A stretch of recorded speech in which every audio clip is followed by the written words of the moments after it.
submission victory tonight. How was it? What was it being a professional for once? Well, it was definitely a way to start off my professional career. I definitely had two, decision wins, and then I had a TKO victory. But the first submission victory in my MMA career is definitely a way to start off the pro debut. Yeah, especially considering that weigh-in last night, because your eyes were like staring right through Emily. I had so many comments saying like, Ivan Draco, I must break you, and I did my little kata thing, and it was super intense, and that's just the way I bring it, All the other girls was all laughing and joking, but I'm serious, It's the fight. It's the fight before the fight. Yeah, I mean it's you're 100 and I mentioned this to your Pat Berry. Pat Berry, that you were 115 pounds of piss and vinegar, basically. Piss and vinegar, yeah. I guess there's the look on my face, I'm going through 100 different emotions, but that's just the one that comes out as just stone cold killer, my background is just hide all those emotions, and that's what kind of came out, and I just got to stare down the opponent right before the fight. Yeah, I mean, Kagan obviously came from a really great camp, and Jackson Winkle-Johnson was undefeated coming into this fight. And what does it mean to you to have defeated a really high-quality opponent your first time around in the programs? Oh, it was definitely like the best it could ever have been.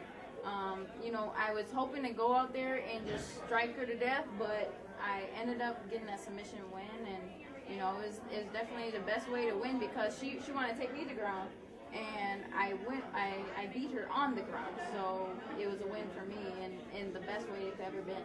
Yeah, I mean, obviously the wrestling came into factor as well. I mean, obviously you're wrestling, and also, I mean, a lot of people were saying you have very, very precision striking coming into this fight. So it was something that a lot of people like myself were looking for. So it really looked, you looked like more of a complete fighter tonight. Yeah, just because I like the striking better doesn't mean that my strike or my ground game isn't there. I mean, I definitely prefer to stand, but if you take me to the ground, I'm okay with that. A lot of her takedowns, I was kind of like, oh, she's gonna take me down, okay, but I know I'm gonna submit her, so that's kind of what happened. So. This division is very, very deep right now, and there's a lot of young ladies like yourself trying to move your way up these ranks and try to make it to the top 10 and try to get to that championship bout with Carla. And what do you think about the future in 2013, and what do you want to do with Invicta? Well, this card definitely was a 115 kind of feature card. It was a lot of 115 bouts on the card. And I think that I was watching all the 115ers. I mean, even though the ones that I missed, I was definitely going to catch up on later.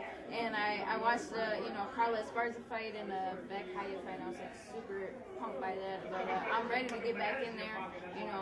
Whenever they ready for me to come back in there and bang. Yeah, I mean, you're one of the toughest gals I've ever spoken to. Just when I interviewed you on the podcast, you were just like you sounded like you could take on any big dog if you really wanted to, and just knock the bejeebus out of it. So yeah. And anybody want to thank any of your sponsors? All of my sponsors, Fear the Fighter, Polygamo, Horsepower, Greg Jackson, Trevor Whitman back at Grudge MMA, Hyper Die, Greg Nelson, all those people. Thank you.